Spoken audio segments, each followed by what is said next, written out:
where the hell have you been? The last time we was here in the studio, it was hot enough out for me to be wearing my bikini, wasn't it? And now it's cold enough for me to be sitting here in my plush onesie. Isn't it? That's how cold it is.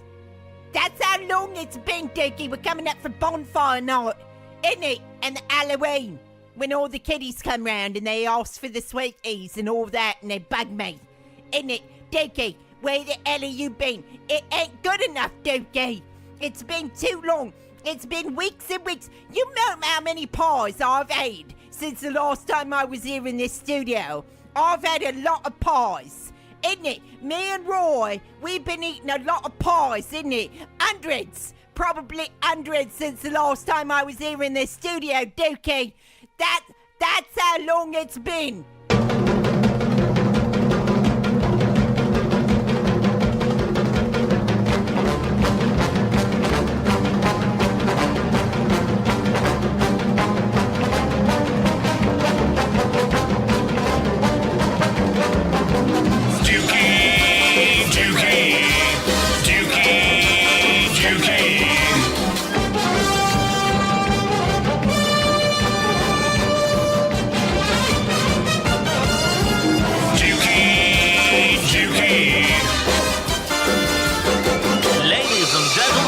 Dukey Radio Show. Hello. With me in the studio, Marsha MacDonald. Yeah, peeps, what up? And keeping the alliteration name-heavy introduction well into play, Sylvia Silversmith.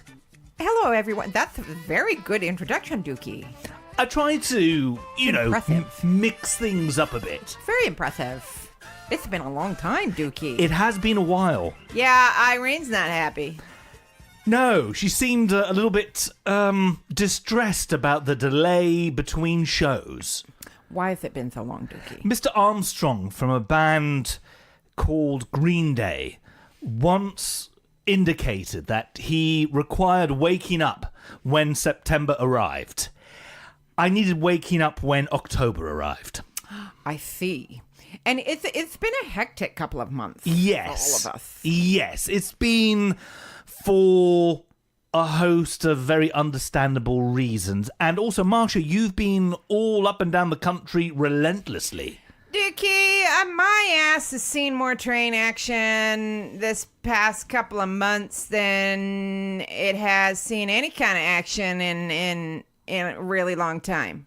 I mean, you've seen parts of the UK that don't actually exist. Yeah, I've been to some places. Any lowlights that you care to share? Lowlights, let's see here. You know, it's not really a I don't know. We probably, because I went to Kidderminster before Edinburgh. And so you go to these places and you clearly are able to absorb the proper pronunciation of these respective I like towns. To blend. Yeah, absolutely. So I went there before Edinburgh. I think we talked about that, but that was kind of a low light. Since then, you ever been to Braintree? I have, in the heart of Essex. Yeah. Now, the thing about Braintree is it's leafy. It is leafy. Except, okay, I guess there's two Braintrees, because there's like a Braintree and a Braintree Freeport. Yes. And I went to the Freeport part, so I don't know what the other Braintree's like. There's Braintree, and then there's Brain Damage Tree, basically. This place is, I don't want to criticize it too much, because it's leafy, right? It's really pretty, and the leaves were changing, so it was extra pretty. It's really pretty. And there's nothing around except Essex people. Well, yeah, but you know they're nice enough people. They seemed all right. Outlet stores. Yes, it's a retail park paradise. Well, I wouldn't go that far. You know, that's kind of lending it a sophistication that I wouldn't necessarily say. So you get off the train and it's all beautiful, leafy, and then there's nothing except these outlet stores. I don't know. I guess there's I don't know, maybe like 20 of them. I suppose there are stocks of white stilettos that individual retail outlets up and down the country are unable to shift. So they all deliver them to deepest Essex. So I got off work and I went in the Marks and Spencer outlet store. There are others outlet stores. And if you're listening from a place that's not Angerland, you'll know Marks and Spencer's, you got to think of it as kind of like Sears or, kind of a place like that. Maybe a slightly more upmarket Sears, right? Neiman Marcus. Oh, no. Neiman Marcus is fancy. That's fancy. Right. Whereas Marks and Spencer's, that's where you go for your everyday kind of panties and stuff, right? I mean, I know I do. Yeah, you buy your panties You there. do. You get your smalls it's there. Good, solid panty type stuff. So I went in there, and this is the outlet store, right? This is in the normal ones, the outlet.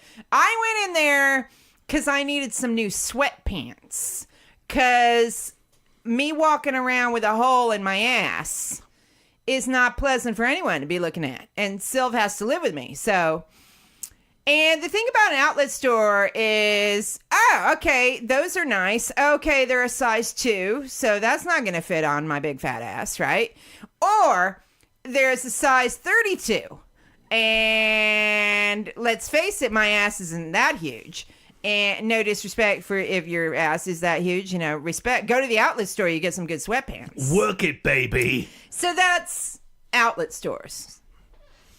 Basically, if you are a normal size, you will not be catered for. If you're an average, if you're just average, yeah. So, and it was kind of dispiriting. And then they were piping, it's kind of one of these complexes where they're all stores linked up together, but you're kind of outside. It's not like a mall. It's like a mall, but you're like partly outside, right? A bit like what the Yanks call a strip mall. Kind of like that, yeah. And they were blasting like music of the 80s. So, what's that guy? He sang, oh God, I can't remember now. I can't even remember. I think I know the guy that you're know talking that about. song And that guy he sang that sang? tune, and it was, just so annoying. It's like Paul McCafferty or something like that in these living years or something like that. That's a band called Mike and the Mechanics featuring Oh, God, yeah. the Charterhouse-educated Michael Rutherford. Dukey, Yes. only your brain, from that limited amount of information, would be able to work out who that actually was. Because I was sitting here looking at her like, I have no idea what you're talking about. And you gleaned the correct information from that sketchy number of details that she just proffered. And it's sung by Paul Carrick. But okay, It's yeah. about the death of a parent. Very cheerful. Okay, yeah, they were black. So I was there at like 8:45 because I'm there to, and thank God they have a coffee shop there. That's all I'm saying. Okay, that's all I needed. But I'm sitting there. The coffee shop doesn't open until 9. Right? That's annoying. I have to be at work at like 9. So I'm waiting for them to open so I can scoot in, and they're blasting this Mike and the Mechanic song at like full volume. I'm the only person in this place. Like, I don't get it. What is the point of that? If you haven't got coffee, you need Mike and the Mechanics. Is that what it is? Yes. Okay, It so gets you moving. yeah, I'm out in the middle of fucking nowhere, and but you can't complain. There's a Costa, so I can't complain. Certainly not. And Sylvia, where have you been since the last Dukey Radio Show, which we did just after the Edinburgh Fringe? Dukey, I've been in the dark spaces of my mind. Have you been in a dark place? That's where I've been, Dukey. Fair enough. The dark spaces of my mind. I've had a travel car that's taken me there quite a bit as well. Really? Yes. Dukey, isn't it lovely, though? You know what's brought me out of the dark spaces of my mind? Talk to me. The lovely Briony Redman. Briony Redman, an absolute breath of fresh air and positivity.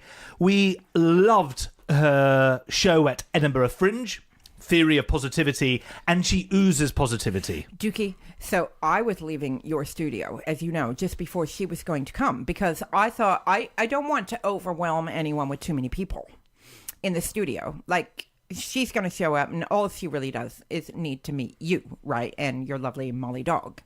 So I decided to leave, but I thought she's due to be here any minute. So I might bump into her. And sure enough, I saw her across the road. And I knew it was her because I recognized her from the Edinburgh show.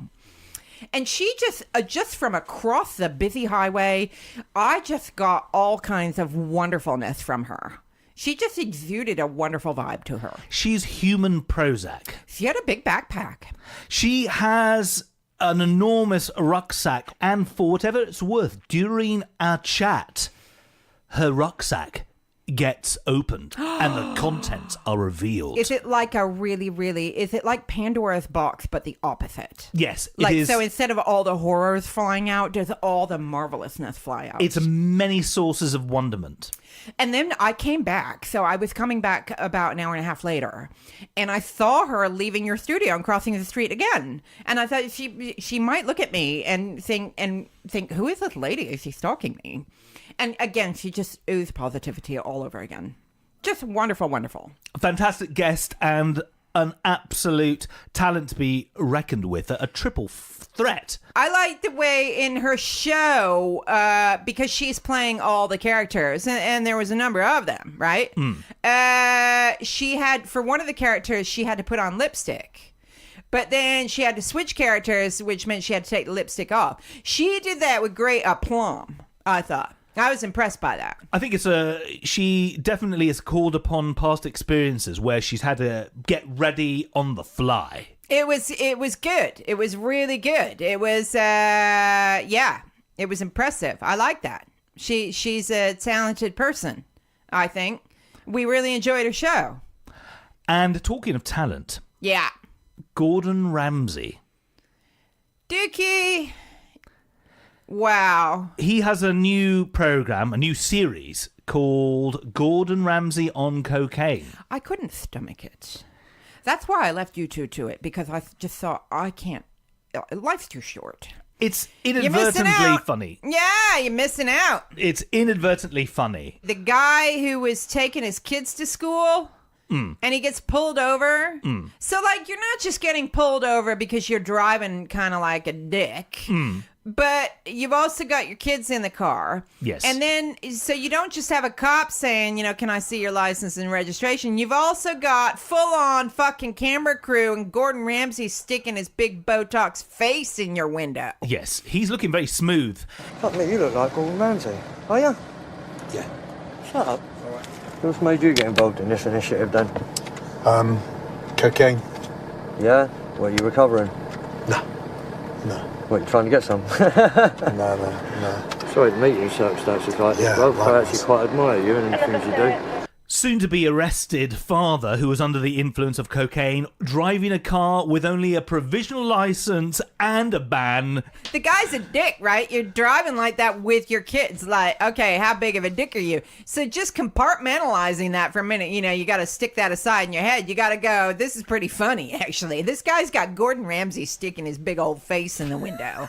In God. In Bournemouth. In Bournemouth. I haven't been there. Is that Bournemouth. that far away? It's on the south coast. It's not too far away. Okay.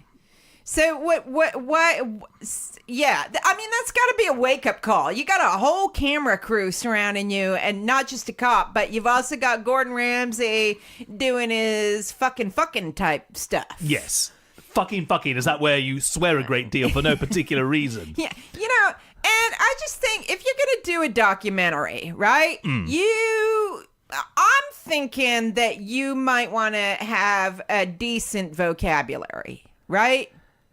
Yes. Kind of like our Sylv does. Correct. Right? Oh, thank you. That's very kind. Because just like looking at a coca plant or whatever it is and going, wow.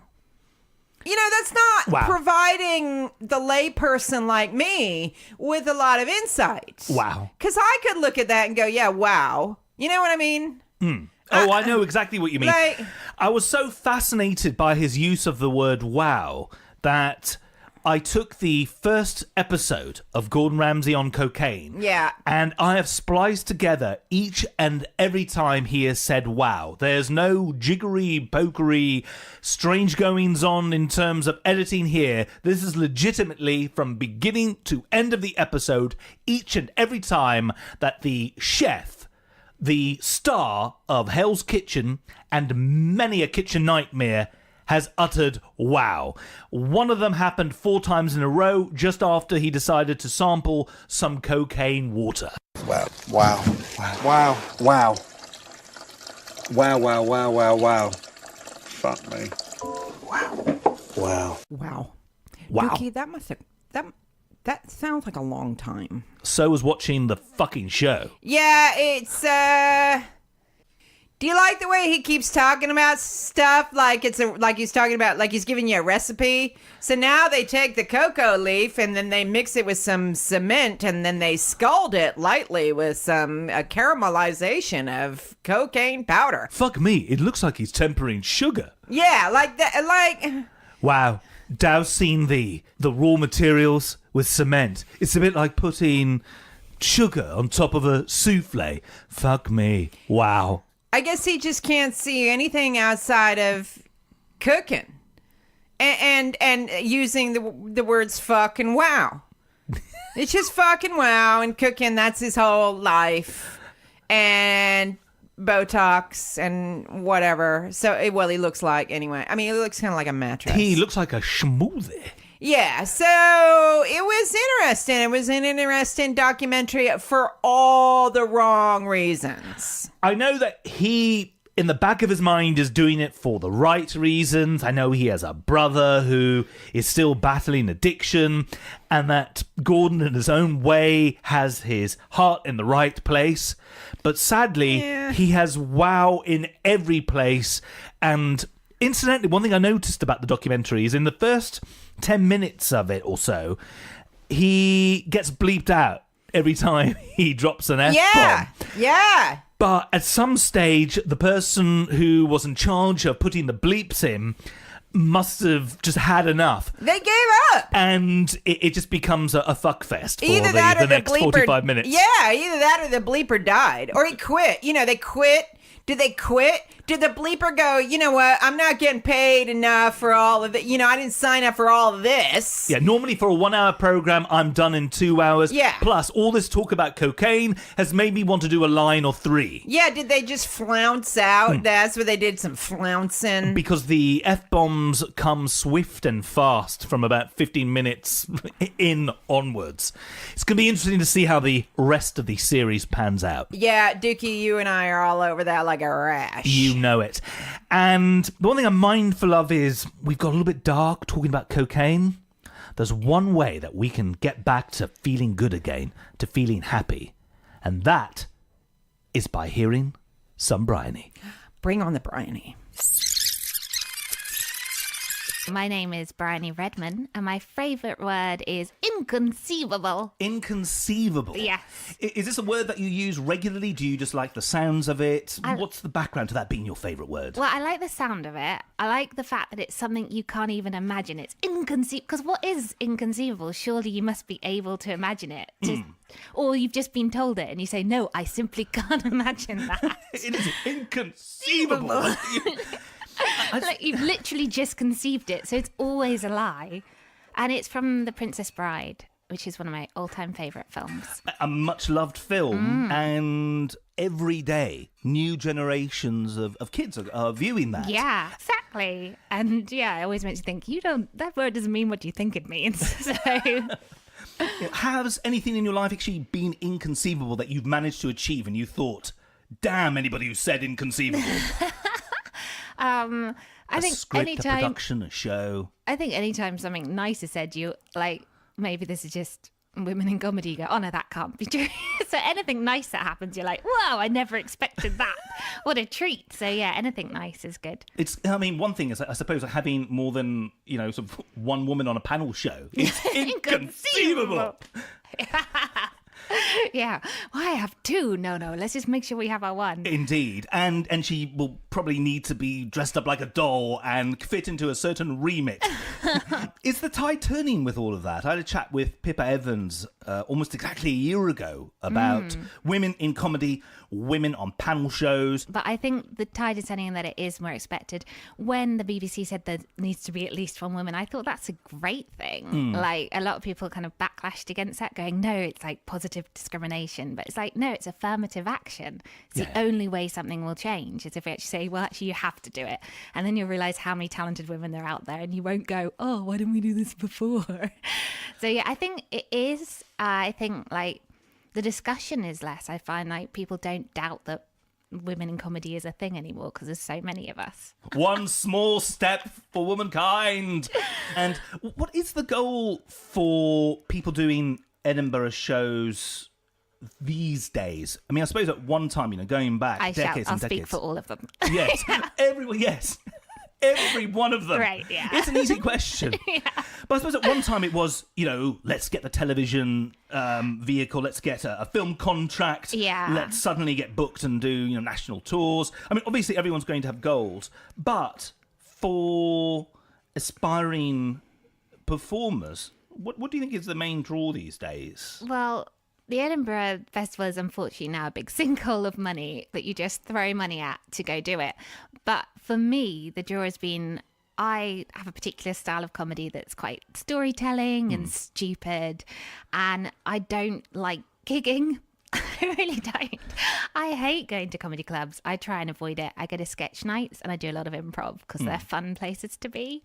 And actually, like, stand-up nights are usually horrible places to be, so I just don't do it. So I like to write a whole hour show, take it up, and have a room full of people that have come to see the stuff that I write, and then have a lovely time. So for me, Edinburgh Festival goal was to make a room full of people laugh, because that happened last year and I really enjoyed it. I went, you know what, that's what I want to do. That's a beautiful way to spend 4 weeks. Yeah. If you do go up there with just tons of agendas, where you end up being sad.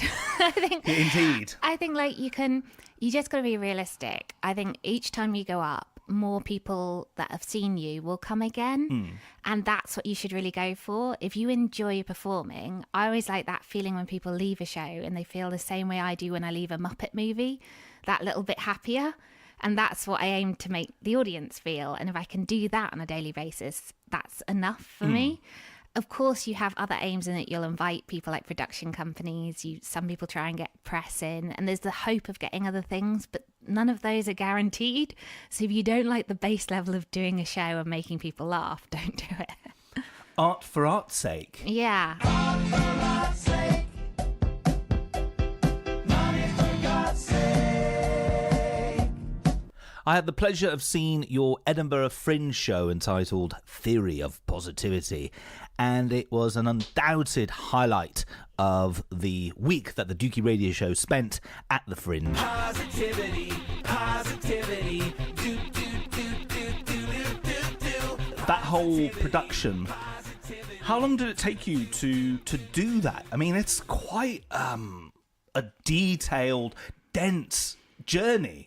Yeah. You cover a lot of ground. And I've got to say, for the 1 hour that I was there, 59 minutes and 59 seconds, she was You very timed prompt. it. I was amazed. It's really good.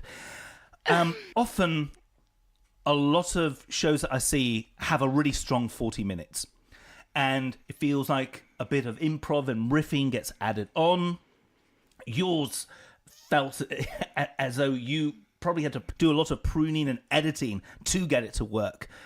And it's every character that you did. It was 1 hour 13 before Edinburgh the week before, and I went, uh-oh, something's gonna go. Oh, so that was accurate. Yeah, it was pruned down. Like, there's certain sections, like you say, it's 59 minutes, 59 seconds. I'm going, oh, so that's a day when people laughed. Like, there were some days when it finished really early. And I was like, no, people were not on board on that day, but I still give it some energy. The improv sections get shorter, though. So, yeah, because I've got an improv background, there's certain bits I put in to keep me entertained that won't be the same every day. But most of it, because writer as well, I overwrite, so I write loads and loads of material, think of ways to shove it all together, and then go, oh, oops, either I always think, oh, I've only written half an hour, and then I get it up on stage. And as I say, my director went, that's an hour and 13. You start next week. So yeah, we had to do some editing in the pub after my final preview.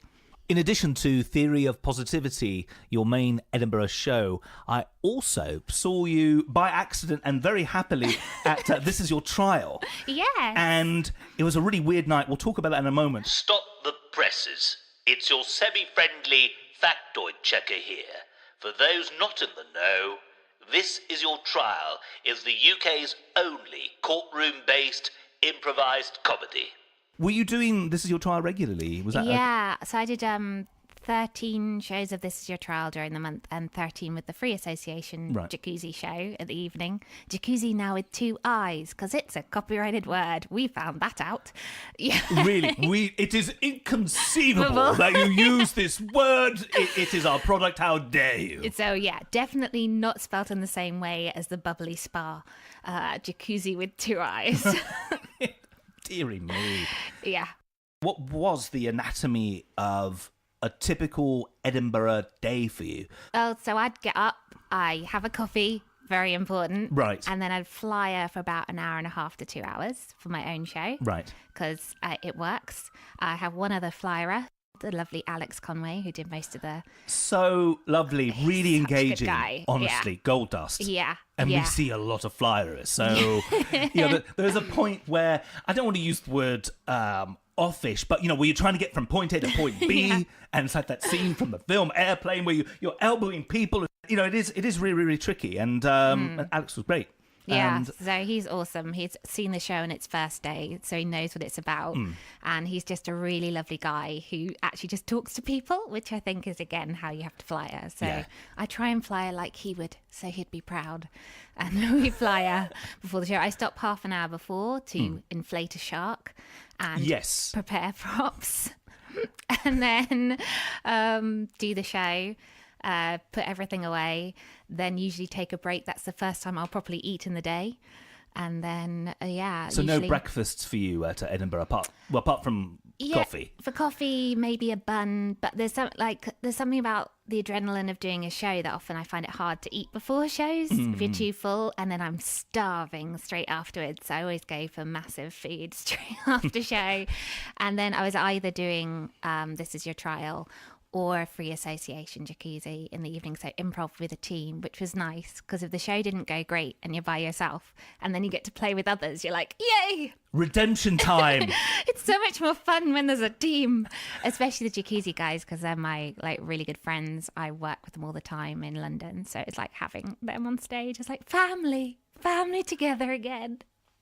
Talking of going, working solo and also working in a group, a couple of years back, you were performing under the name, surname and surname. We are still a double act. Oh, right. Yeah. And with Paul Foxcroft. Yes, indeed. And it surprised me to hear that you're still working with him. I assumed that was a period that that you did that, and that maybe you went solo because you needed to do it on your own.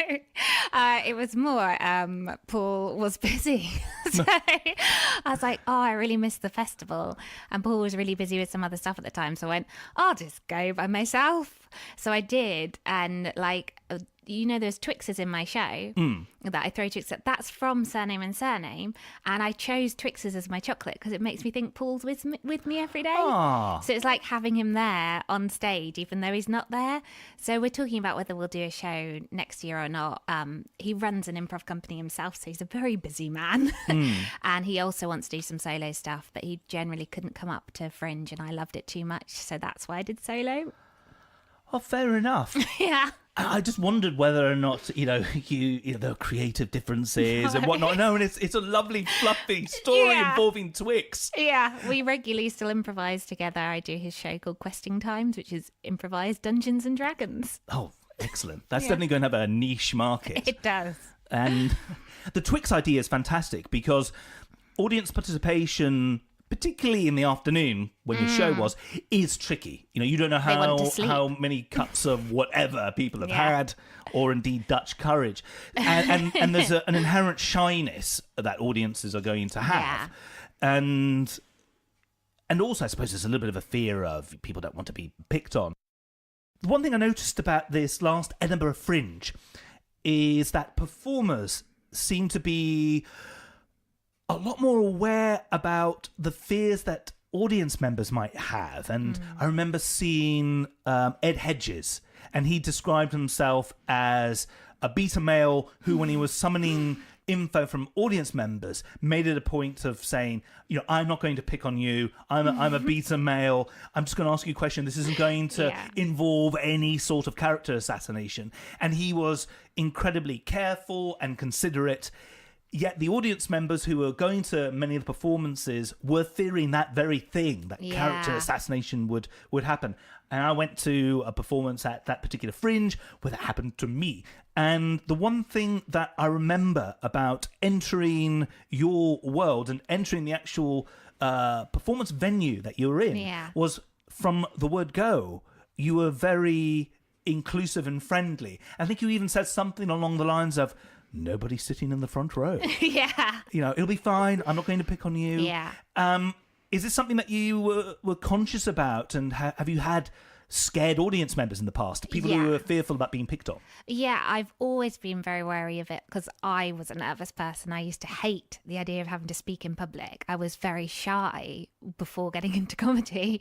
So it's been a fear of mine. So I kind of recognize that in an audience, and I wouldn't want anyone to feel that way in my shows. So I chat to people as they come in, partly because it's weird to stand behind a curtain as they come in and just hear them, to kind of make people feel at ease and to let them know that's not going to happen because it's such a part of comedy now. And also I chat to the front row because I do need to pick on one person in my show. So I just ask them who likes audience interaction. My show from the previous year was all about that. My show called The Secret Show. I actually initially did it in secret and did it to kind of show that you can go from being shy to loving performing. And so I got audience members to wear stickers, either red, yellow or green. Right. So they could choose whether they loved audience participation or not. So green meant they really loved it. Red meant don't even talk to me. And yellow meant I'm okay with it as long as I can stay here. What was the ratio of Most people were colours? yellow, and there were some greens and some reds. Right.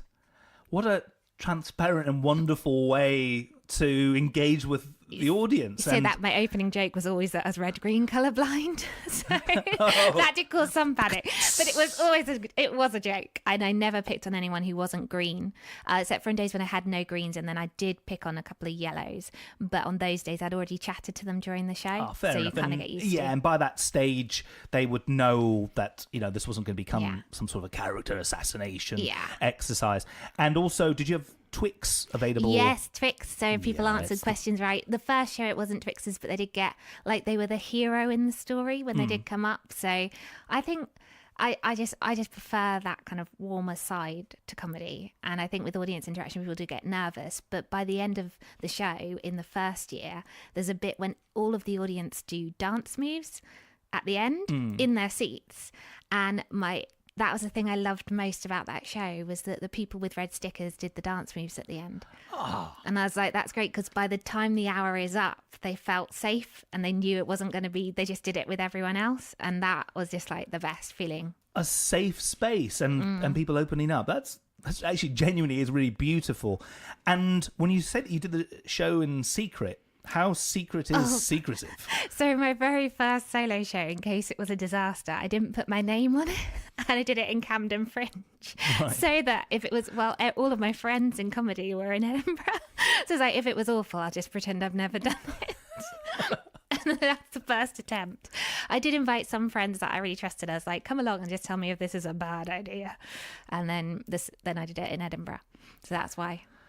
And do you think you'll ever be cast as a zombie again? Oh, hopefully. It's a lot of fun being a zombie. I love the weird contact lenses and lots of fun makeup. So yes, please. What's the longest period you've had to sit and make up for? There would be for a zombie. I think for the it was the Television Awards, where we had to represent The Walking Dead. So we were in makeup for quite a while until we came out onto the red carpet and scared people, and then were ushered back, and then had to sarcastically clap as a zombie when someone else won. So your brains were reasonably intact and Yeah. able to do. Yeah, zombie clapping. That's quite a gig. Your father must have been very proud of that. Yeah, he's not missing me being a lawyer at all. Twix, a break from the norm. So the Twixes were just a really friendly, positive Yeah. reinforcement for participating, and let's face it, Twixes are what a tremendous, Yummy. yeah, really Yeah. nice. And they're dangerous to throw, is what I found out. There is that. Yeah. You put out my eye. I know. I did hit 2 people, neither of whom have sued me as of yet. Right. And I did get one on top of a speaker. So they're quite tricksy, but they are yummy. Trixie Twixies. Trixie Twixies. And how? I mean, would you buy them all in bulk before? Yeah. Right. Well, no, I bought them in bulk. Apparently, there was a shortage in Edinburgh of Trixers. I wonder why. And I thought It maybe is it's you. me. So yeah, I'd buy them, in a multi-pack, Right. So that at least some money saving went into that. But it wasn't a thought out plan, really. Oh, I just imagine poor little Hamish going up to his parents crying, saying that there's no Twix at his local corner shop. my and it's all fault, due Hamish, to you. mine. And then Yeah. also the Twix company thinking, my goodness, in Scotland we seem to be going down a real treat. Come September, nope. It seems seasonal. Were people frying the Twix sweets in batter, perhaps? Yeah, Who no, knows? It's just correct answers, one you Twixers. And how long did it take you to create the amazing world that you did with Theory of Positivity? Well, this is the naughty thing. So, my first solo show was the year before, and that I had started a whole year previously in Camden Fringe and took ages, but spread out. Then this year I was really busy, so I wrote my blurb without having started writing the show. So then I had to write a show that matched the blurb. So I didn't have a show in March and I couldn't write it till June. So I was like, oh, well, so all of the posters and publicity was written before any of the script, which was a weird way round to do a show. So it's not so much art imitates life as art imitates title. Yeah. I knew I wanted it to be happy because 2016 had been so depressing. I'm still waiting for 2016 to end. Yeah. For whatever it's worth, it feels like it's carried on. And I knew the title would fit pretty much anything I wrote because I'm quite a happy person. So I thought that's a title that'll work for me. I'll work out what it is later. And then wrote a really specific blurb by ideas that I thought would be funny. And then was glad that I could then write some of them. So March is your deadline for submitting the title Application, yeah. right? And when did you set pen to paper? And apparently you always walk around with a pen and paper. Is it true? Yeah. May I see your pen and paper? can Or if indeed, you like. a pencil is accepted. Yeah. Briony is now opening her big. rucksack, There's so much. taking many different items out, including a fetching scarf. It is that time of the year. And if you have your webcam facility, do switch it on now. There's a book on the go. Look on the guy. Joe Nesbo. And yes, a pad has been presented. Yeah. It appears It's sufficiently a little grey dog-eared. pad. Yeah. And, it It's looks got as several though... pens on the front. Right. I have loads of notebooks. I have 2 crates of notebook in Right. my home, like 2 plastic crates, all with ideas jotted down. When I'll ever get to look through them all, I don't know, but I do have, because you never know when ideas. I like a pen and paper. I don't really like jotting ideas into a phone. No, it doesn't feel real. Yeah. And there's something tangible about, the sensation of, lead or ink on paper. It feels nice. like you really mean business. Yeah. And also it's there, you don't have to worry about whether or not the vessel is charged. Yeah. Provided that you have a pen to work with or a pencil, and you can always borrow one, and it's immediate. I do use the note facility on my phone quite a bit, to be said, but I'm a bit like yourself. I do carry around a small pad. I often forget it though, and I end up sort of transferring from old format to new format. No, that doesn't matter. But when did the actual writing take place? So you had the title in March. A title in March, and I'd done like 5 minutes. So as I said, there's very few sketch nights, very few nights that I enjoy performing at, like Cabaret I Love, which is run by friends of mine that do themed by decade nights. Oh, good idea. Yeah. So part of my show from the previous year come out of the fact I'd written a 1940s themed set there that was 15 minutes long. And I was like, great, I'm going to use that. So I got to play a lady detective from like a film noir type thing. Nice. It was great fun. What voice did you use for that? Like It just a clipped. Oh, you've seen my show. You know my accents are not that great. Like my impression of Michael Caine is one of the worst things you've ever heard. now that you've said it, you need to do it. No, it's like it's not even an impression. I do impression because there's a bit in the show this year when I had to be like Johnny Lee Miller, Robert Downey Jr. and Michael Caine all in a row, none of whom I can do an impression of. So it was like when I say like no one remembers it. That's it. That's all Michael I say. Caine is in Michael the room. Caine. Robert Downey Jr. is a strange one. He's got quite a flat American accent. It's like broadcast American. Yeah, I just did. Do you just do a box standard? Yeah, to be fair, it's almost the same, just a slightly lower register than my Katie Holmes impression. It was just vaguely American, except for at the end of sentences, as a friend pointed out. Sorry to disturb you. It's your friendly factoid checker here again. It should be noted that Briony's fantastic impression of Katie Holmes featured in her show Theory of Positivity. Yeah, the Katie Holmes impression was inspired. It made me, it made it more endearing to me. Johnny Lee Miller, in a way, is a similar thing. It's this kind of southeastern home counties. Yeah. It's like it's often I think like when I'm doing those people in the show is I'm not doing an accurate impression of them. I'm doing like a cartoon weird version of them. So it's not ever meant to be accurate anyway. It doesn't need to be. No. It's about, and also when you have a plot as detailed and as exciting and fast moving as that featured in Theory of Positivity, who cares about accents? Really, suspended disbelief. Katie Holmes was in the room. That goes without Yes, saying. she was. So you were able to take snippets from Different existing and then tie them together. Yeah, so in improv, we teach a format called a Herald, which is an improv format that is a pattern of 3. So I use that format for my show both this year and last year, where I write 3 separate stories, but I just make it narrative and then find ways to weave them together. So I didn't actually start with the idea of how they were going to weave together. And in fact, the conclusion came like my 3rd preview. Like I still hadn't sorted it out. So the first 2 days, like, and I suddenly thought, I really must make her solve a mystery. So on the 3rd preview is the first time Detective Katie Holmes ever solved a mystery. It's quite a mystery that gets solved. I know. It's all done This is where I feel bad, but it's done retrospectively. I mean, afterwards, I was chatting with the person I went with, and the first thing we said to each other was, "Where did all of that come from?" And how the hell can you tie all of that together? That was brilliant. And yet, now you have, it was a bit of a last minute thing. Yeah, but because I'm a writer by trade. Writing's what I've done my whole life. I absolutely love it. So generating material, there'll always be lots. And then it is just editing back, because improviser, there's nothing fearing in having a blank page. You can always come up with stuff, but it's then the tying it together thing is just fun. It's like a fun logic puzzle. So I guess normally doing story, if you do all those fun characters, you're going to spot away eventually, because in improv, you might have to make connections on the fly. So actually having time to do it is a treat. True. I think you are really blessed to have the duality of being a writer and an improv guru. Because I know that improv is writing on the fly, but you're writing on the fly. Whereas also as a writer, you're stuck in the corner somewhere, adopting this pose, that pose, ruminating about where this plot is going to go, and you have time to think this through, and then you're perhaps writing for film, as you did recently-ish with Forget Me Not. We'll talk about that in a moment.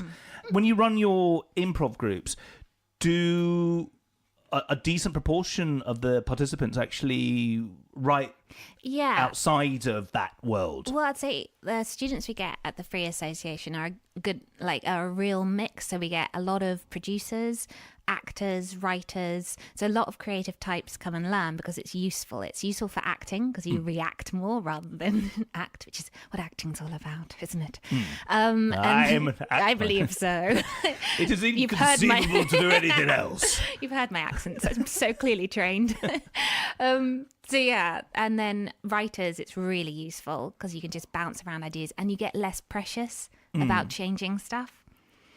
So I think that is good skill. And producers, it's a great way of thinking around ideas, so they love it too.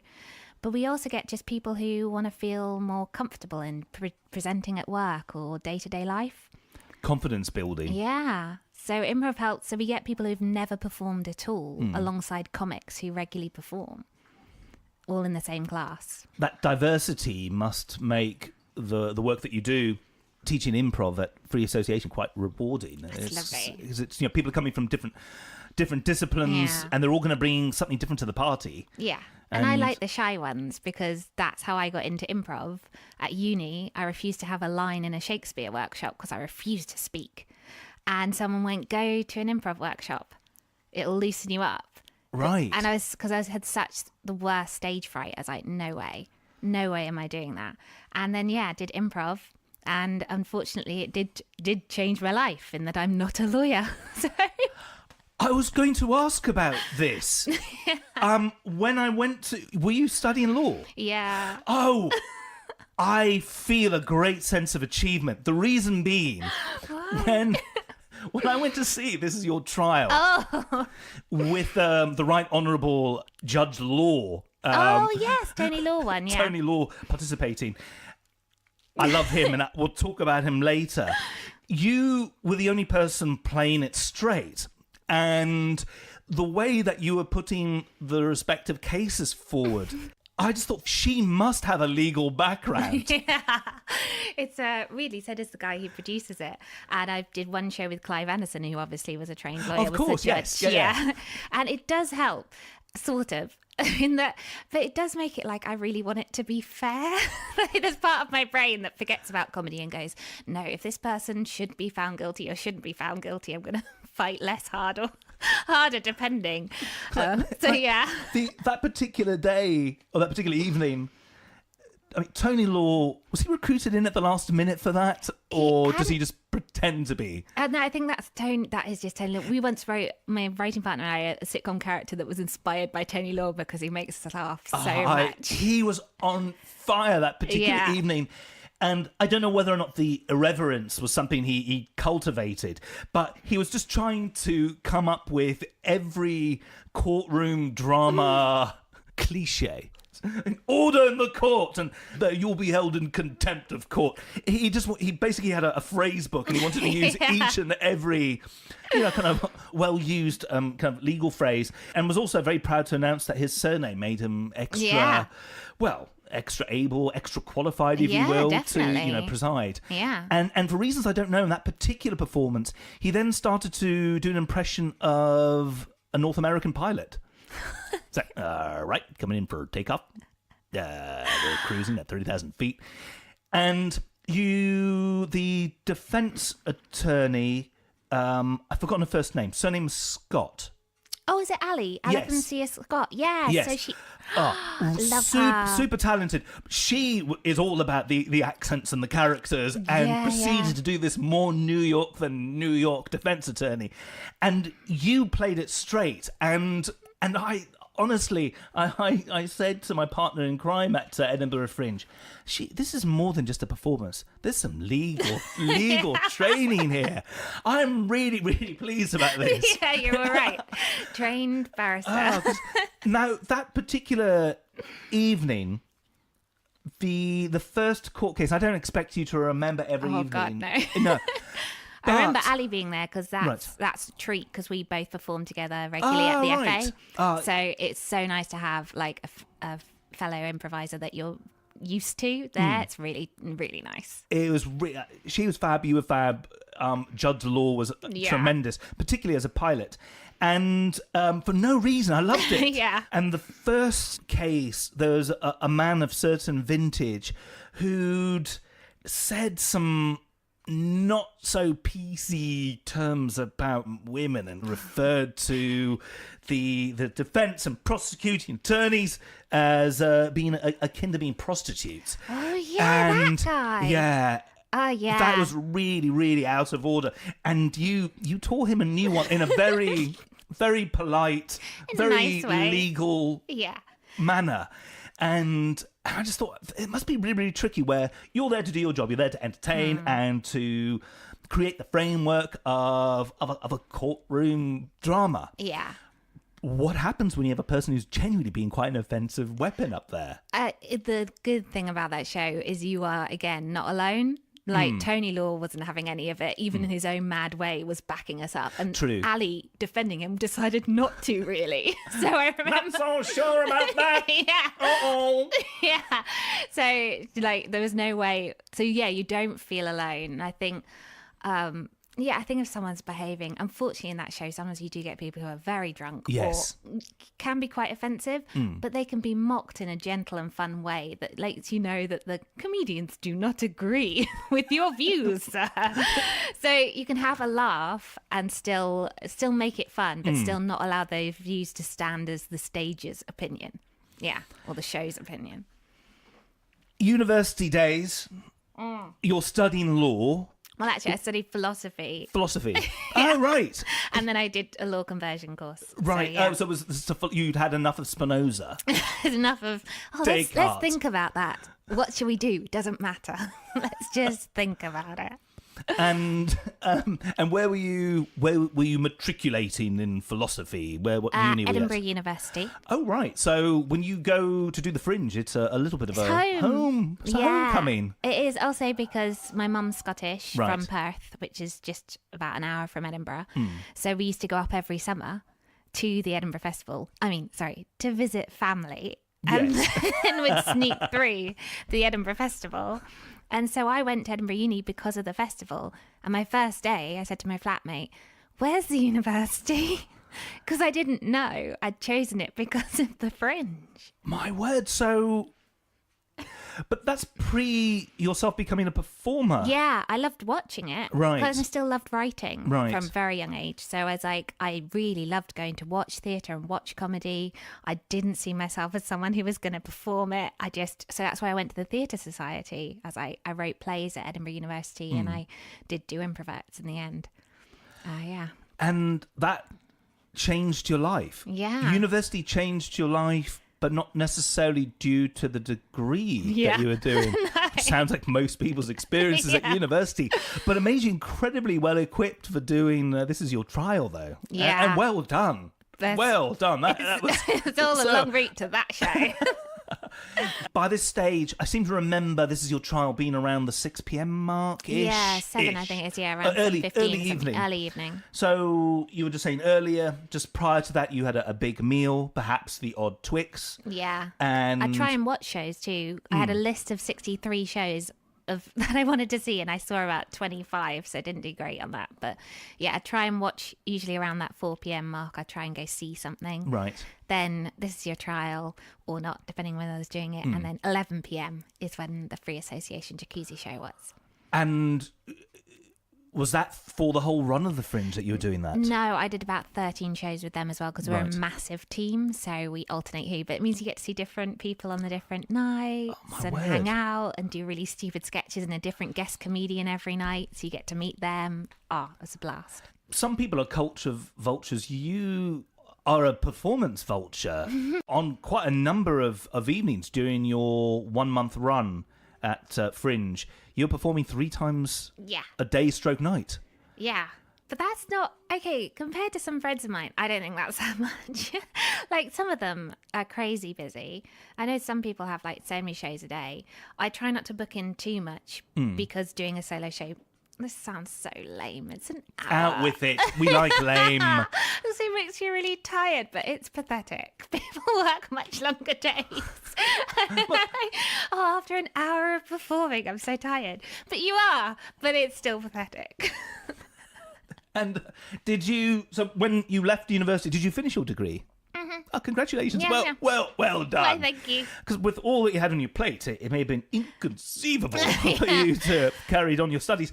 And did your path post-uni days ever take you into the legal profession? Well, no, so post-uni I did a law conversion course. Right. Oh, so you did that after... Yeah. So you had a degree in philosophy first? Yeah, then a degree in law. So I thought you transferred mid-undergraduate I did the degree. whole graduation, did a whole philosophy degree, did a postgraduate in law, took a year out, did a puppet show, went back to the bar course... trained as a barrister. Right. And at which point I'd become, because I'd stopped performing for a couple of years, become nervous public speaking again, and went, I'll go back and I'll do some comedy so I can do barrister stuff. Right. And went, you know what? I love the comedy and I'm hating law school. I think it's time to choose the other life. It just dawned on me. At Theory of Positivity, I saw a philosophy degree holding trained barrister dressed up as Godzilla. Yes. It's a good life. It's a good life. It's a good life. And how are your parents with this they're thrilled. change in career? No, actually, they've been amazing, given that, you know, once you've funded a child through law school, you perhaps hope they're going to be a lawyer. Indeed. Well, this is your trial. They must have been incredibly chuffed. They came every time. It's the closest they've ever seen to me being a lawyer, and my dad loves it. He books every time I do the show, and he gets really happy. He takes loads of photos, and I feel quite sorry for him. But yeah, so they want me to be happy because they're awesome parents. My mum was an art student in the 60s, so she's happy whatever I'm doing. Ah, Yeah. peace, love, and understanding. It's a good way to be. Pretty cool mum. Yeah. Yeah. And is your father just a bit more serious? Does he kind of care about the the career and the prospects? And He does occasionally ask, what is my 5-year plan? Which point I go, oh, I don't know. I've got a month plan. Maybe that's it.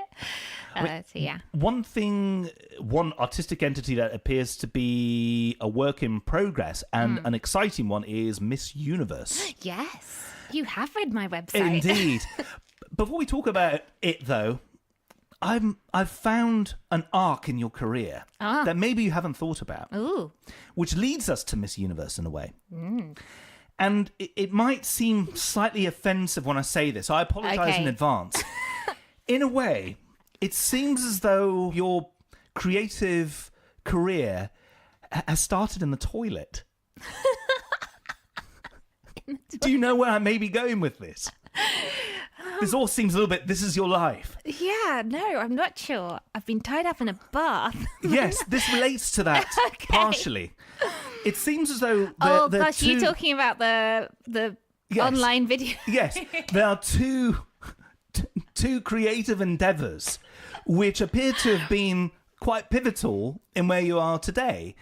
Number one, your brilliant performance in the bath store Just a Wee viral video. Oh, Gary, that's disgusting. What? Lock the door. No, it's just a wee. Why are you sitting down then? Go on YouTube, No, bath store don't Just a go. Wee. Oh, and, I mean, incidentally, normally when you say viral video, you think, oh, yeah, whatever. It's, 750,000 views. I would say that is down to Hoot, the company that made that video. They work in ads. They know how to make stuff and make it good. So yeah, I was, I guess, lucky to be cast in a video. You have a pivotal role in the plot of that, incidentally. Yes. So there's that, which then introduces you and your face and your talents to 750,000 people.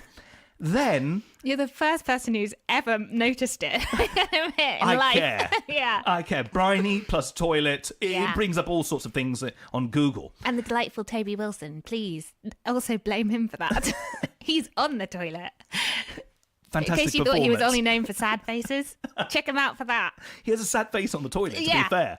So he's employing that. And in the short film Open House, you feature in the bath, all tied up. Yes. And extolling the virtues of a very spacious Yeah. bathroom suite. That's why we tied up. And he's put me in this really nice airy bathroom. Yes. And it was there that you met Kate Herron, and you and Kate Herron are working on Miss Universe. Yes. So it's from the white tiles to the big silver screen. Yeah, I must admit that is the first time I met Kate, and I think that's how we knew we'd get on, because we both were quite geeky and loved comedy and loved like Simpsons and Douglas Adams and lots of the similar stuff and Buffy. And so we bonded over that, but also the fact that the first time I spoke to her on the phone, the first thing she said to me is, look, we're going to need to tie you up and put you in a bath. Is that okay? And the fact that weirdly I trusted her with that. I think, most male directors, I probably would have just said no. But she had that voice and that trust. And I was like, yeah, Kate, you can tie me up and put me in a bath. How long did it take to do Open House? A great film, incidentally. There will be a link to it on this very podcast. Ooh. How long were you tied up and in the bath for? I was tied up for a couple of hours. Right. That was on the Sunday evening. The whole film was shot in a weekend. Right. For a competition that was, you had to get your whole script and everything done within 48 hours. So that's why they got improvisers in. So they didn't have to write dialogue, just the storyline.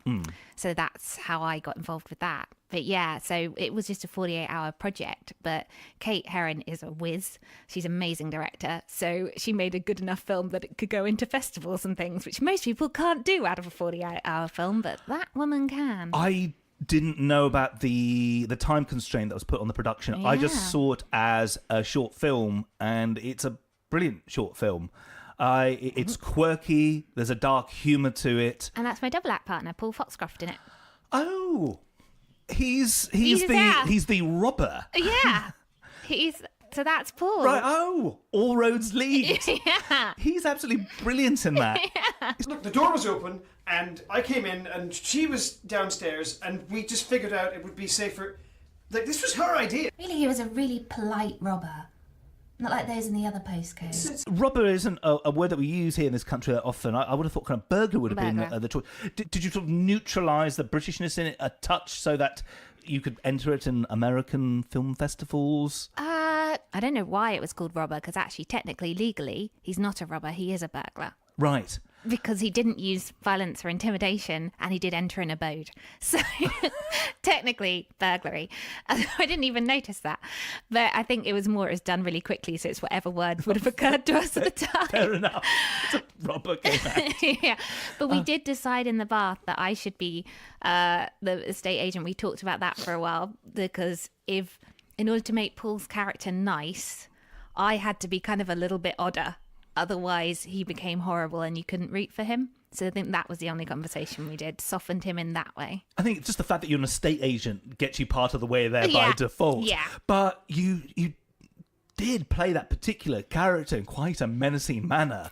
And you really just care about the sale. Yeah. Do you like the home? It's so good. But we had to, otherwise it made Paul look evil. If I was genuinely upset and tied up, he becomes horrible. Whereas if I'm still trying to sell a house, he's an all right guy and I'm an estate agent. And it's a lovely house, incidentally. How did you come across that particular abode? I think that was one of the writers or the producers. I think it's like they sorted that house out. So I think it was a relative or family members. So yeah, nice. It was, as I say, all done very cheaply. And yeah. I mean, that's a tribute to all of your hard work and Herron's direction and the overall editing. It looks great. Honestly, you could have told me months were put into it. It's really, it's a quirky, wonderful film, as is Forget Me Not, which is a tour de force in terms of your involvement. You wrote it, you star in it, and it's received accolades all over the world, including a nomination for yourself as Best Actress, the Houston Comedy Film Festival. Did you go stateside for any of these award ceremonies? No, I didn't do that. I did go to a couple of the ones in the UK, which was really nice, Southampton, St Albans and stuff, but didn't go abroad. It's just timing and things like that, and cost. It's Cost, it's, yeah. it's a little bit expensive to travel to the Americas. yeah, a little bit pricey, so didn't do that. But I'm really pleased with how it went down. Obviously, I wasn't originally going to be in it. My agent at the time went, "No, you have to be." So my good friend Richard Soames became the other part. I'd originally written it with 2 other friends in mind. Really? Yeah, because as I say, I always think writing first, and then my agent went, "No, you're an actor, do the acting in it." I was like, "Oh, I was going to play the waitress," which is now my really good friend Catherine Bennett Fox. She's came to do fantastic. that. I mean, so much of the performance is just relying on her facial expressions. She's like my all-time favorite actress. She can do anything with her face, and Just so her eyes. Yeah. Her eyes deliver the script. yeah, she's brilliant.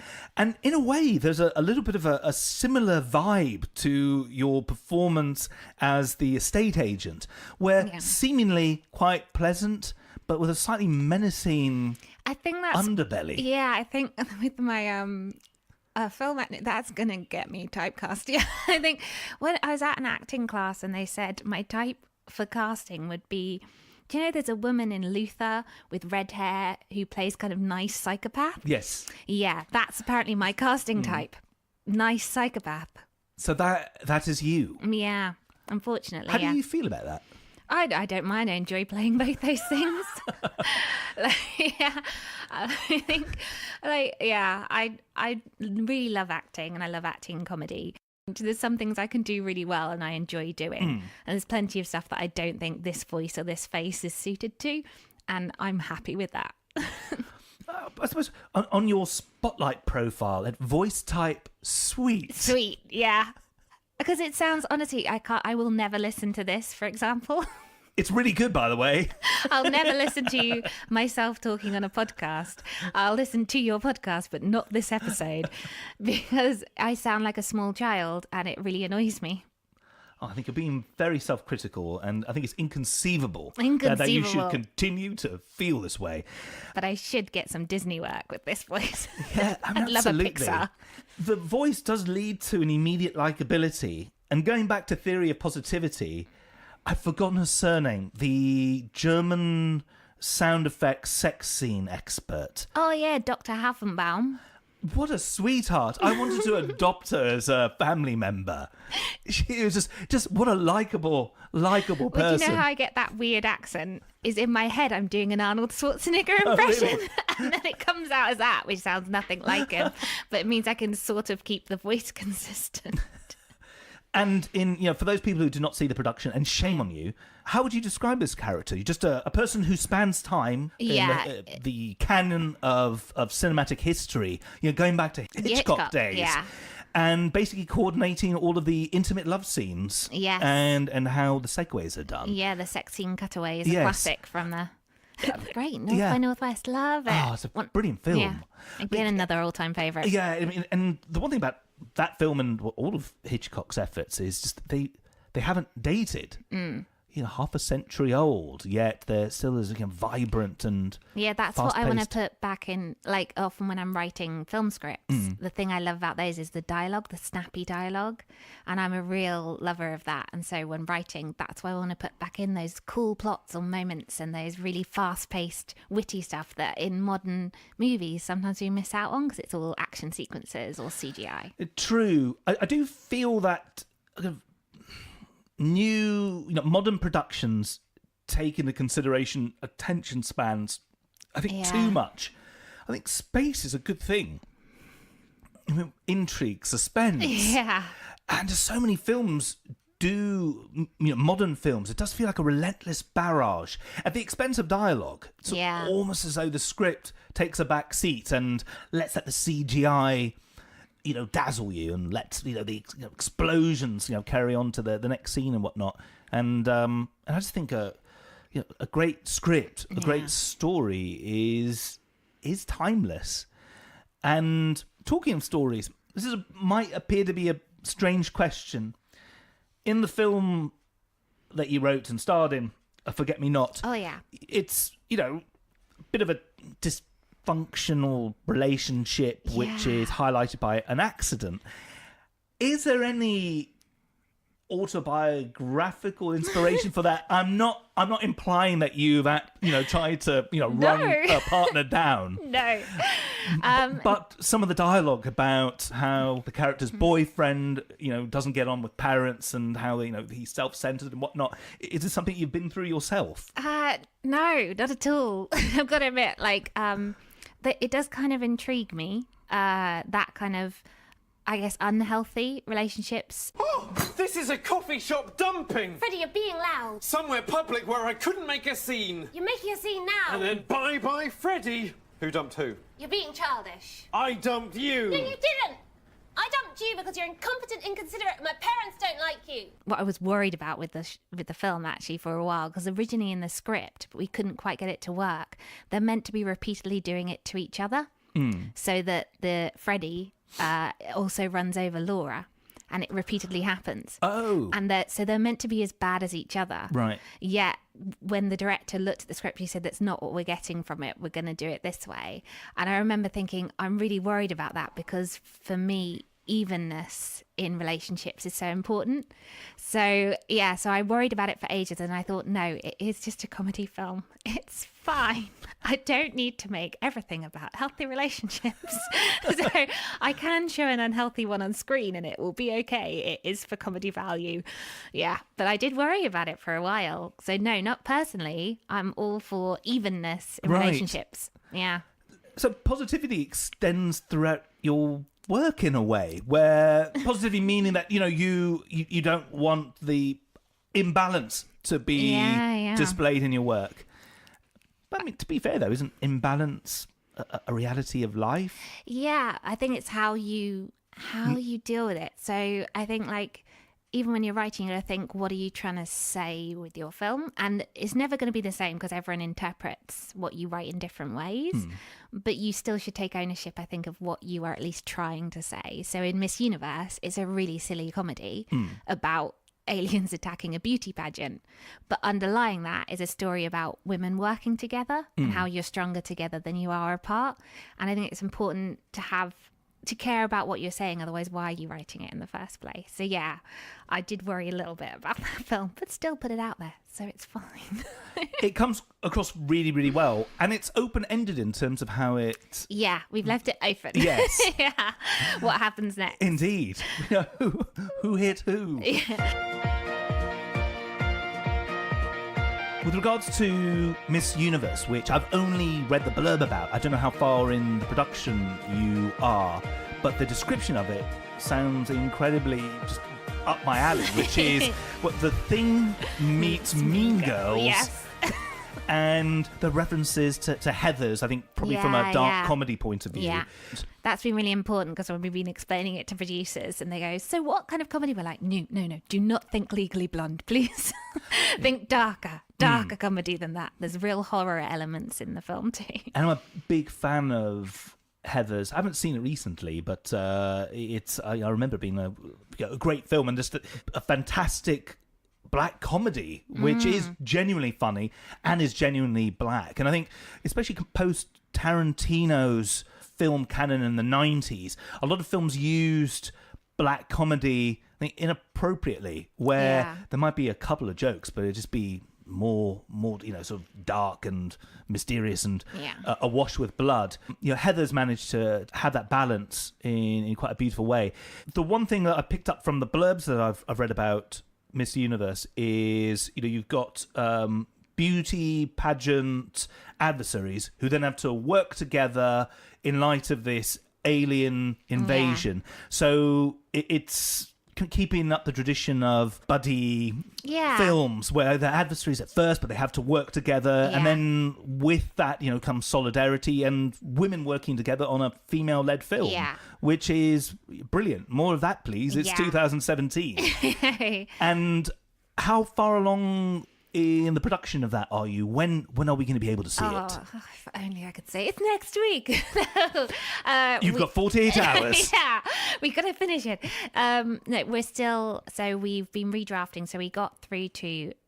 did this final of Microwave Scheme, Film London Microwave Scheme. So we redrafted around that, and then following the end of that scheme, we got some notes back from it, and so we've been redrafting the film based off of that, and some other notes from people we really trust that work in the genre.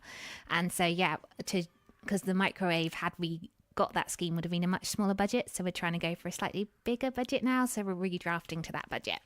Yay. And so in the process of finding someone who will pay for it. Money, who needs it?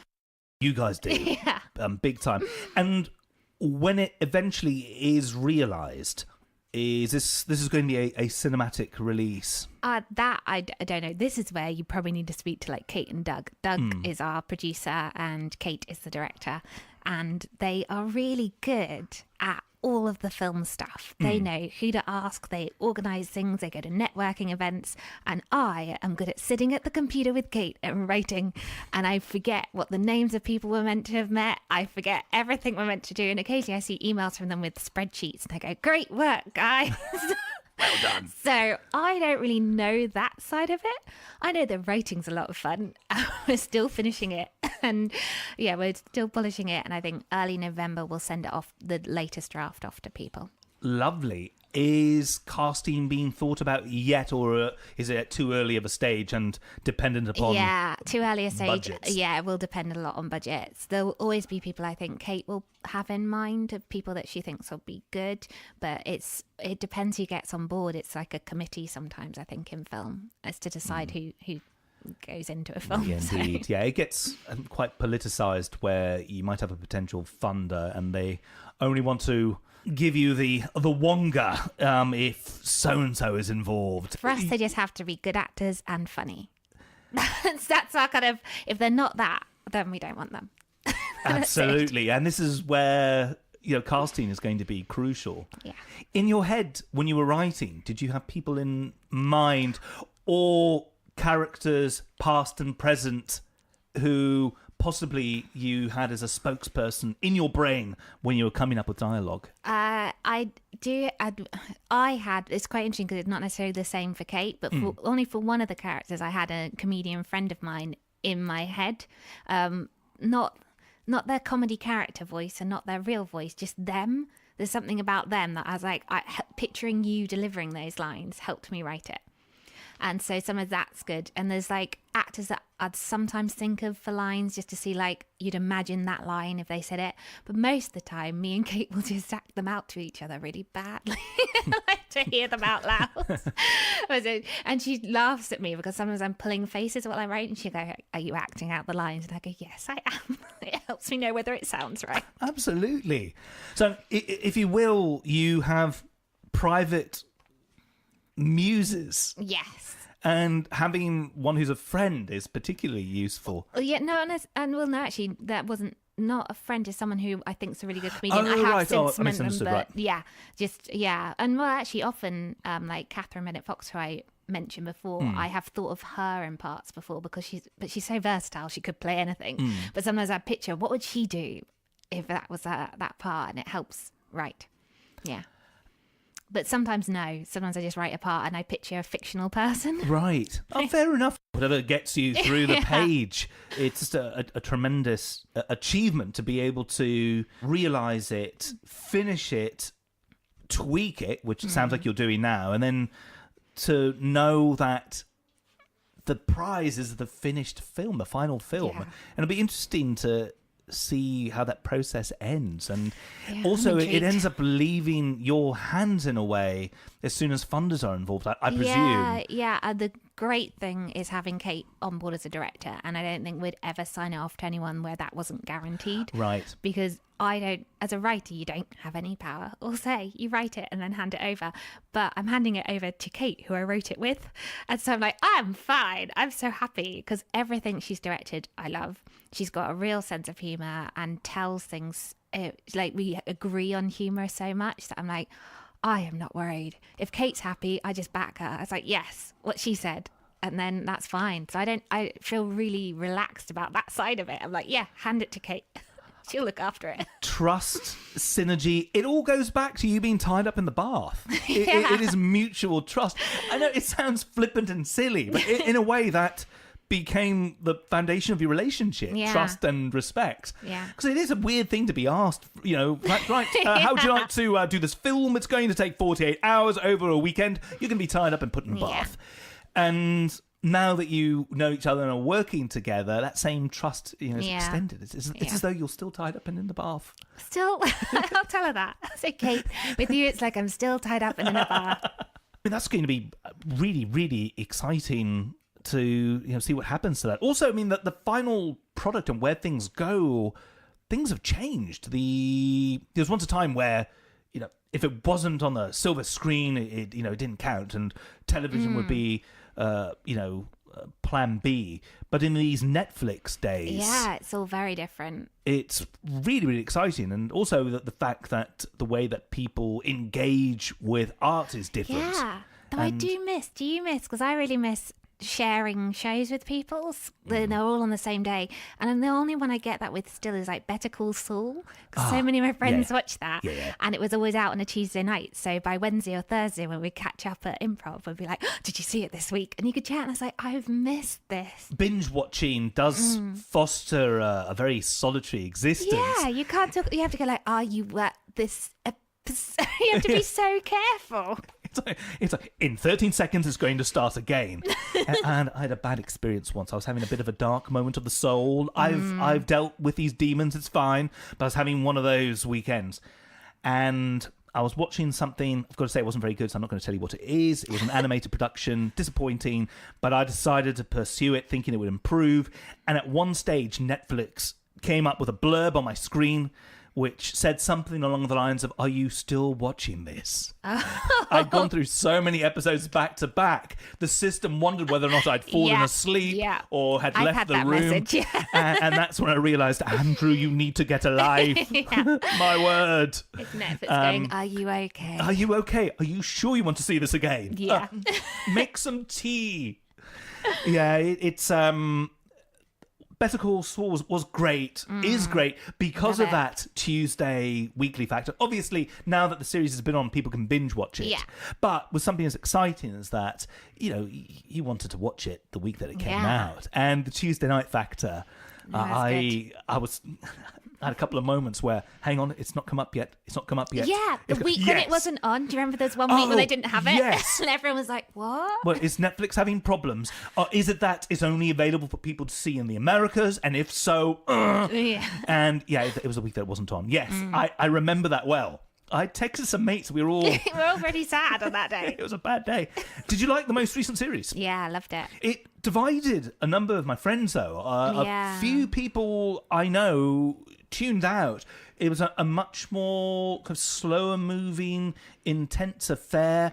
I loved it for that. I loved it. Yeah, I think the cinematography was gorgeous. The acting and the writing is so beautiful. That courtroom episode in the last... Oh, of course. Yes. Back to law. Indeed. Maybe it's because it's about lawyers. I just love it. I just realised that link now. Of course. And also, Odenkirk. Oh my gosh, yeah. Word.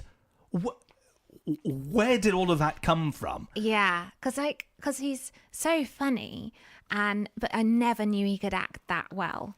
And he's phenomenal at all of it in Better Call Saul. He really, really is. I mean, in Breaking Bad, he was particularly in his first appearances on that program. He was playing up to his strengths. Yeah. Well, his initial strengths, which is comedy. Yeah. And being off kilter comedy at that.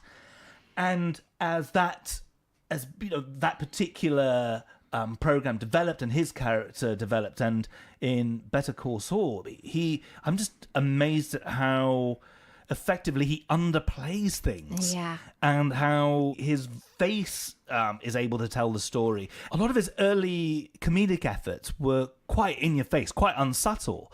And he's just embraced subtlety, and he's a tremendous talent. Yeah, I think he's also given the opportunity, because sometimes I think... True. Yeah. True. You are cast getting certain boxes, so given the opportunity to actually play drama as well as comedy.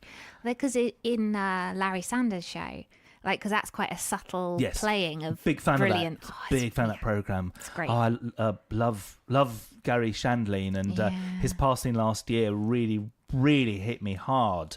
I watched the entire box set. That was a case where I was very happy to continue watching, and being on DVD, there's no reminders of when the next episode would be on. But yeah, it is a very different. His performance in that particular series showed versatility then as well. You know, back in the 90s. Yeah, of course, as the agent that you don't want to trust. Yeah, in a way, a bit of a precursor to. Yeah, I think it was Better Call Saul, and also he plays an ex-porn star in Curb Your Enthusiasm. Oh my gosh. Which I think is one of the early-ish series, maybe series 2, series 3. And when you watch it, you'll never think about Tabasco in the same way again, is all that I will say. You know what Tabasco's good for? Keep you hard. Really? Yeah. Only you gotta stick it up your ass. Oh. We were talking off-pod about Free Association, the improv group that you are a part of, that you also teach in, and of the sheer enjoyment of doing improv and training in it, and that it's a good life. Yeah, it makes you more laid back because you have to go with the flow. You don't have anything prepped, and you got to trust people on stage. So I think improv's really good for that because the whole principles are you agree with each other and you build on each other's ideas. It's a laugh. And Free Association has had tremendous accolades, and the reviews are amazing, and being likened to Second City out of Chicago, honestly, you could die now. That is a tremendous accolade to have, and also I understand that there's some imports from the Americas who take part with Free Association. Can you tell me a bit about that? Yes, so there's 4 directors of the Free Association. 2 of them, who are the performer directors, are Graham Dixon and Michael Orton Tolliver. So Graham is from Ostentatious, our Chortle Award-winning improv hit that are going to be in the West End. Yeah, they're having a West End run. Talking about Edinburgh goals. Yeah. Wow. Yeah, Whoa. so they're amazing. I think like Ostentatious and Showstoppers are our 2 biggest UK improv shows. Olivier Award-winning Showstoppers as well. And Showstoppers, which features former Dukey Radio Show guest Pippa Evans and Force of Nature. So, amazing improv. So the Austin lot are also really, really good improvisers that have done this amazing show. And Graham and Mike OT is from the States. So he's previously worked with Boom Chicago. He's done some work with UCB. He's come over from LA, but now lives in the UK and is kind of the head teacher. That makes him sound like he's like Professor X, but he is. So he helped a lot with the syllabus. He's led on the syllabus that we teach. He's a phenomenal improviser, and well, they both are. And so they lead the school and the shows, and yeah, it's really good fun. Oh, and if I was saying Mike O.T., the thing I told you before, off-pod, was that he created with Chris Gow, one of our other improvisers, Borderline, which is on Channel 5 and up for an award as well. Oh, right. So, I mean, it's a creative hub. Yeah. Amazing talent. We're really lucky with the people who are in the Free Association because David Elms is there, Liz Kingsman, who's done a lot of sitcom stuff, is in Massive Dad, and in the same team as me. A very, very good comedian. So we're really lucky with the talented people we have in the team and in the company. So yeah, it does feel like fun, but there's like the whole improv community in London is so much bigger than it used to be. And improv people used to sneer at a little bit in the UK. I think if you said you did improv, it was embarrassing a while back. People would kind of look at it and go, really? Like in auditions and stuff, you'd never mention it. And now every audition I go to, they ask you to improvise in. A cultural shift. Yeah. I think at one time, and I'm so sorry for the callback, at one time I would imagine people would think, is it inconceivable for you to learn some dialogue? The acting profession is the backbone of our creative pursuits. Yeah. Do you think some of that comes from the American imports that we've been having, and that we're more open to it, and that people coming of age and beginning their creative careers I think are aware of kind of the American improv scene, or are we just far more open-minded in this country now, and we should just applaud ourselves for developing and being better people? I think really it's just there's more better improv around. There's better training around. There's better actual shows around. So like Showstoppers and Ostentatious didn't exist a while back. I'd say they're very British shows. They're not like anything in the States. We've also had the States influence you can't deny like the influence of Saturday Night Live and the actors in that and their prevalence in comedy films. My word, I mean, yeah. that so many people now go, the people I love in comedy are improvisers. So they want to learn improv and they want to do improv. So I think that's got people interested in it. We've got now loads of people doing it, and people are coming to watch trained improvisers. But like when I started out doing improv in London, it was at the end of a stand-up night, a load of stand-ups would do improv games as a laugh, and it wasn't great quality. And I'm like, now I go do improv shows with improvisers who have learnt to do improv and do long-form improv and do scenes and do great fun improv. There's brilliant improvisers at the Comedy Store that have been there for a long time, but other than that, there wasn't a big remit of good improv shows to go see, so the ones people were seeing were bad. And now they can see a lot of good improv shows. There's not just Free Association, there's Monkey Toast and Hoopla, there's a lot of stuff going on. And also at Edinburgh Fringe, there are was it Notflix, the musical improvisational entities, and damned fine they are. So in a way, we've just got good in this country. Yeah, I think people have got better. We got better. And also people are beginning to realise that if they see a bad improv show, it doesn't mean all improv is bad. Like, they've worked out that sometimes you can go see, there's a lot of good improv shows now, and you can actually go and enjoy them. When you are teaching a class, which you're going to be doing later on, how large is that class, and what disciplines and backgrounds do these people come from? So the classes, we have a maximum of 14 in our classes. Right, so that's Free capped. Association, that's capped, yeah. Yeah, that's a good number. Any more would be untenable, really, to do effective work. Yeah, and you want to have enough, like we've done some classes that are smaller than that, particularly with our intensive courses, and it's fine, but they get exhausted. and you don't have as many people watching, so there's less laughter in the room. So sometimes in the smaller classes, they can be like, oh, but they're still fun to do. But at 14, we've kind of feel more than that, and you just can't get through all the material, or people don't get enough chances.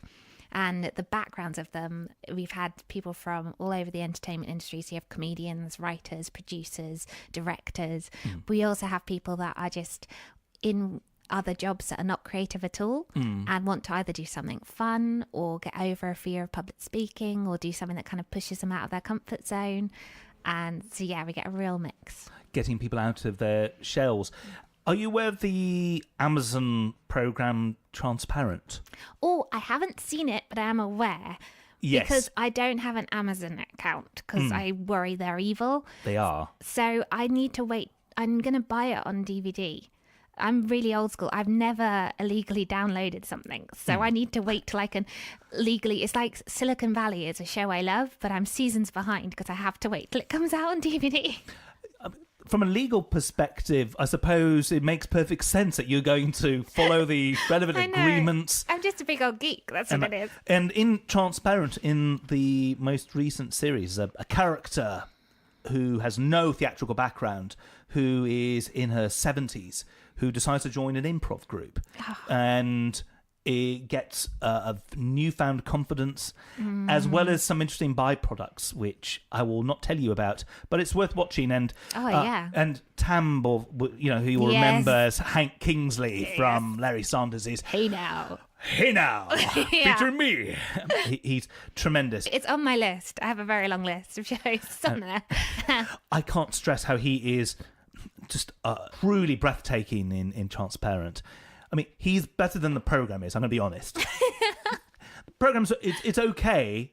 It's good. That the cast are amazing. The performances are better than the script. They need a bit of Briony action, I think. That's definitely way too kind. I haven't even seen the show, but I've heard it's very good. Yes. Well, what you need to do is download it illegally. No! And then when they hire you, you can take it out of your wages. Practically just Lisa Simpson grown up. I cannot do it. And do you think about kind of the legal ramifications of everything that you do? For instance, when you are you an iPhone user? Do you have an iPhone? I don't. I have a smartphone. Right, you have a smartphone. But presumably you've been in situations whereby you downloaded applications and you have had to agree to some sort of terms and conditions.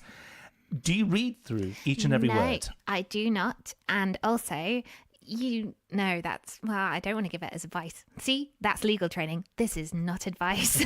Yeah. There is a case, I can't remember its name, but there's something like if in a contract there's something that's really bad or going to really impinge your rights, they kind of have to flag it. They can't just write it in small print and put it with everything else. They need to actually flag it, which when I joined my gym is true, because there were 2 clauses that were awful and they had to make me sign that I'd read them. So it's like, really, if there's loads of terms and conditions, I think, well, if there's something awful in it, you probably had to let me know more than that. So I tick them. Right. So, if something happens to me and it meant that I've just decided to tick it because I've taken your advice. No, it's not advice. I can then sue you. This is not legal advice. My legal training is out of date. I've no idea if this case law has changed. And yeah, no, it's not advice. But I am more cautious with my privacy though. I often I for like online shopping. No, not online shopping because you have to use your card, but for when you have to sign into websites. Yes. And you give them your name and email address. I have a fake email address, a fake date of birth, and a fake name I use so that I can sign into stuff without them giving me junk mail. I think that just makes sense. Yeah. In 2017, that's the right thing to do. Yeah. Because information is so quickly exchanged, and the next thing you know, you'll just become a receptacle for marketing and whatnot. So I think that's the right thing. And theory of positivity, I'd love to see it at somewhere like Soho Theatre. Is there any chance of you taking that show to somewhere else apart from Edinburgh? Yeah, I did intend to, and then I got really busy when I got back from Edinburgh. So I was going to look, because I did say to people, I'll do it in London, and then I haven't, and now I'd have to relearn it. So part of me's going, sure, just write the next one. So I have a bad habit of doing that. I was going to do it last year, and I never did my show again, because I came back and I went, I have other work to do, writing work, like the film stuff. There's loads I've got on, so I kind of think I would, but I kind of have almost said bye to that show. It's temporary beauty. Basically, you came, you did it, it ended. And if you missed it, well... It's the improv thing. I get bored easily and I want to write the new one. Fair enough. And talking about improv and that particular show, Theory of Positivity, you certainly require that your audience had some knowledge of Shakespeare. And that particular performance I went to, there was a woman who I have a feeling may have been a teacher and was able to be she earned a lot of Twix, that particular performance. Yeah. Did you have any shows where you had people that were not fans of... You know what? This says a lot about the Edinburgh Festival. In every single show, the question about The Winter's Tale was answered correctly by either the first clue, or I had to sometimes give a second clue, which is exit pursued by a bear, and everyone got it after that. Right. There was several shows where no one knew the winners of Love Island. Oh, right. That was the much trickier question. So I was like, this is Edinburgh. This is the Edinburgh audience. So you are your own demography. Yeah. They're like, they did not know Love Island. I got several times the answer, who cares, to the Love Island question, but everyone really thought about the Shakespeare one. Did your guitar playing improve at all during your time at the Fringe? No, it got worse. You made reference to the fact that you hadn't learned to tune it or play it. No, not at all. Right. No idea. Well, last year I learned the recorder. Oh, what a wonderful instrument to hear somebody learning how to play. And what do you have a party piece that you can play on that? No, last year's the show before, I was playing a character called Claire, the world's most boring name, who was just an everyday person who always dreamed of being one of them cool singer-songwriters who could play an instrument and sing. But she'd only learnt recorder, so I would then proceed to play Hey Jude and sing it at the same time on the recorder during the show. And did you succeed? I think I did. Oh, fair. You made it your own. Yeah. It kind of continued longer than anyone expected it to during the show. Oh, yeah, you have to ride that one out. Yeah, it's just where people laugh, then the silence. And then it's, how long is this going to go? I'm a very big fan of that. I think it pays off in the end. Hey, Jude. And if people want to find out more about your good self, there's this thing called the internet. How do they locate you? I do have a website, and at varying times of the year it's accurate. because I update it. So it's not always accurate because sometimes I forget I have it.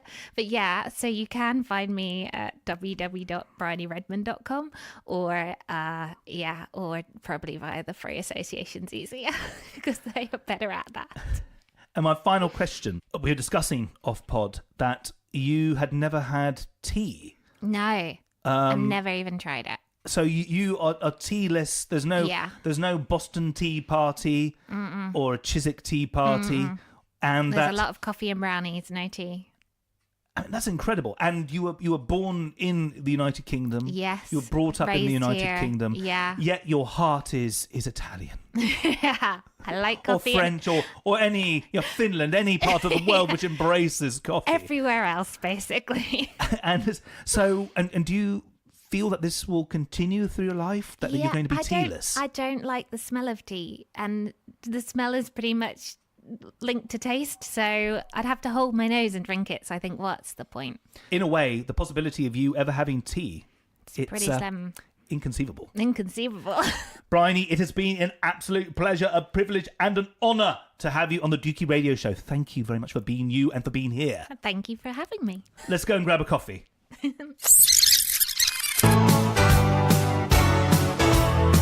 the loo, I'm listening from behind the door. In the loo, recording your thoughts and maybe even more.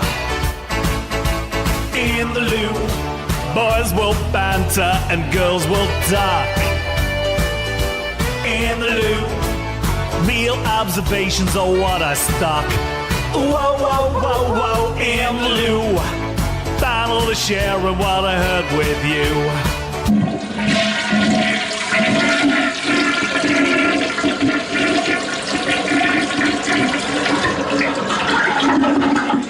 And it's the return of In the Loo. I can't remember when this segment was last on.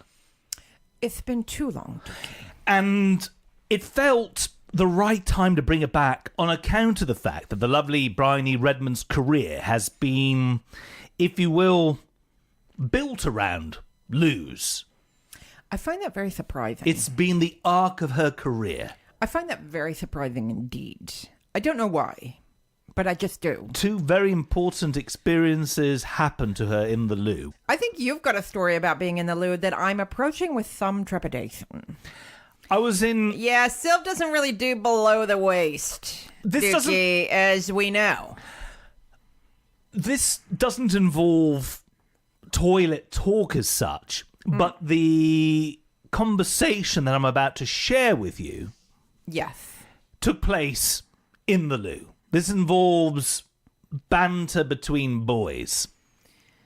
Were you at a gig, Dukey? Yes, I was at a gig that I was indeed taking part in. Yes. The location, Stamford, Lincolnshire. Rock and roll! A very beautiful town, genuinely. It's really lovely. Even more rock and roll, punky rock and roll. Very friendly town. Everyone we met there during our 8 or so hours in the Jewel and the Crown of Lincolnshire. Very friendly. Really engaging. Including this one chap who cornered me quite literally in the loo. I went in to the loo of a venue called the Voodoo Lounge. Oh, Dukey. There are other venues in Lincolnshire. Voodoo Lounge is a very nice place. And decent facilities. In this one particular instance, just one cubicle. And I had to go into the cubicle. I'll say nothing more Dukey, than that. It's hard being a man because you have to make a choice, don't you? And it's just, life's hard enough without more choices. This is true. And this was a sitting down performance. Look at Sylv. She's not, loving this at all, Dukey. And just as I close the door, I hear the voice of a man who just entered the facilities, not the very cubicle I was in, but the general... I hope not. Yes, what the Canadians call a washroom. Yeah. And I hear this. Excuse me, you're playing downstairs, aren't you? I was like, yes. You know what I mean? What sort of music do you do? Well, I'm just playing with an artist. It's slightly punky, melodic fare. Yeah, but I mean, that doesn't say much. Right. You should have said, right now I'm trying to do ass music. Yes. Right now I'm trying to do a performance of my own, which I was. And he goes, well, I mean, like different kinds of punk. And so, well, you know, this is the more kind of tuneful end of it. Through the bathroom door, Yes. Dukey. And then I hear him, and he's starting to do a performance of his own. Dukey. Oh, so he was in the next cubicle. No, there's only one at, cubicle. At the urinal. Yeah, he was pointing Percy at porcelain. Dukey. And so, you know, I hear basically what sounds like somebody working for the fire brigade, doing their business, putting out a fire, and he's like, I mean, what you know, like, is there any band that you could compare it to? I was like, well, you know, this is a female-fronted band. X-Ray Specs comes to mind. That's who the singer of this particular outfit sounds a bit like. Oh, right, so it's kind of like, you know, first-generation punk. Now, I mean, for me, I mean, like, I might not necessarily love punk, but I'm into thrash music and stuff, like thrash metal. All the while you're trying to evacuate. Yes. Dukey. And he then extols the virtues of particularly first generation and second generation punk, and how, were it not for those respective movements, no pun intended. Oh, Dukey. The thrash metal scene would not have happened. So, like, for instance, bands like Anthrax would reference British punky bands like Discharge. Again, no pun intended. Stop, Dukey. The puns are making it much worse. And, you know, he says, oh, I'm going to try to come down. You know, tickets are a bit dear. And, you know, I said, listen, I'm really sorry. I wish I could put you on the guest list. There isn't one because it's for a charity event. And he then waited for me to finish my business. Oh, Jesus. And I then was washing my hands. And then after I finished washing my hands and then doing the obvious things that preceded that, flushing happened and so on, he then, excuse me,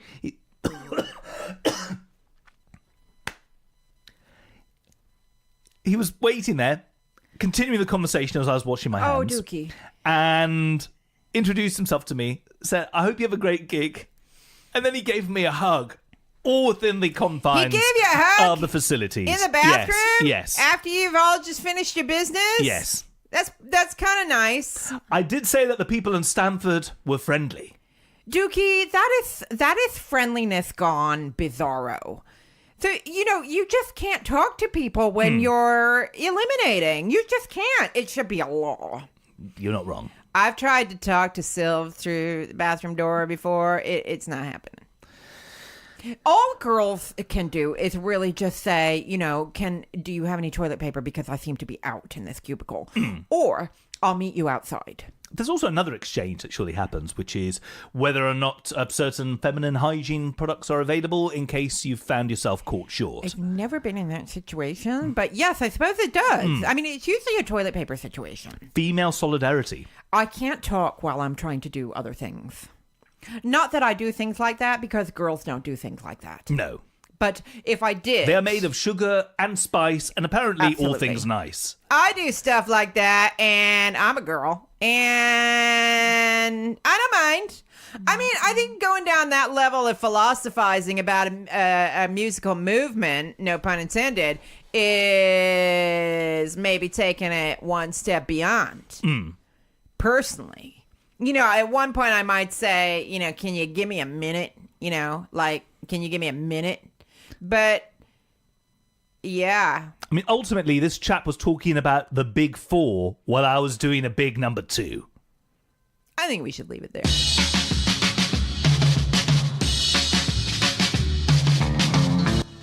Well, that is indeed your lot. Briony is as nice as she is talented, and she is a creative triple threat. Honestly, I felt 40% happier after we'd finished our interview because she just left a bit of that fluffy goodness that oozes out of each and every pore on her body. You've been listening to an interview with Briony Redman. My name is Dukey and I've been your host, and a happier host for having Briony on the Dukey Radio Show. Until next time, may the worst of tomorrow be the best of yesterday. Oh, I think it's time for me to go and pop my weasel. Thanks for listening. Half a pound of tuppenny rice, half a pound of treacle. That's the way the money goes. Pop goes the weasel.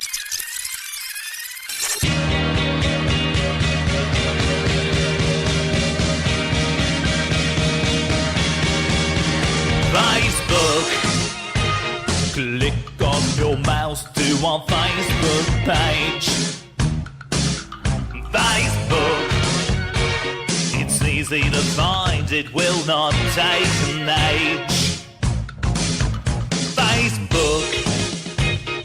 www.facebook.com/.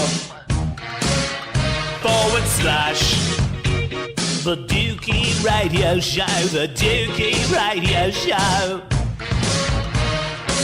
The thin white Dukey is right. Click your way to the Dukey Radio Show Facebook page. www.facebook.com/The Dukey Radio Show. The Dukey Radio Show, the Dukey Radio Show. Me and Roy, we've been eating a lot of pies, isn't it? Hundreds. Probably hundreds since the last time I was here in the studio, Dukey. That's how long it's been. Hundreds of pies. Hundreds. And the last time me here in me bikini, wasn't it? Now I'm in me onesie. With the back flaps, because you need a back flap in your onesie, don't you, Dukey? So that you can go and do your business without getting all your bits out, innit? You don't want to get all your bits out when you're doing your business, do you, Dukey? No, you need the back flap, so you can just go down and let the back flap down and do your business, innit? That's how long it's been, Dukey. So now I'm wearing me onesie with me back flap. It ain't good enough, Dukey. I don't want to hear no excuses, innit? How old am I, Dukey? How old? I'm getting too old for this. You don't know how long I've got left. Look at me. You don't know how long. It's this long, you know, I could be dead in the time that the last time I was here in the studio. Isn't it, Dukey? Like you don't even give no two shits about how long it's been. Isn't it, Dukey? It ain't good enough.